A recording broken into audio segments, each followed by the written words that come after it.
In this video, I'll show you how to go ahead and create Telegram on your PC. First, you're going to come to this URL, desktop.telegram.org. Click on apps, download the Telegram desktop app. If you're on your Windows, if you're on your Mac, go download your respective app and then go ahead and install it, okay? And then you will come to this page. All you need to do is click on Start Messaging. Right here, you can either scan from your mobile Telegram or log in using your phone number. Come here and enter your country, right? You can search it up as well, United States. I'll do USA.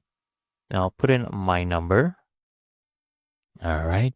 And now we'll go ahead and click on next. All right. Now, if you have any, Telegram connected on your device, it will send you a code to that app, or you can just click here to send your code via an SMS. Just click on that, right? Go ahead and do that, then just look at that code. All right, I have entered that code, and here we go. We have our Telegram account created, and it's really that easy and simple.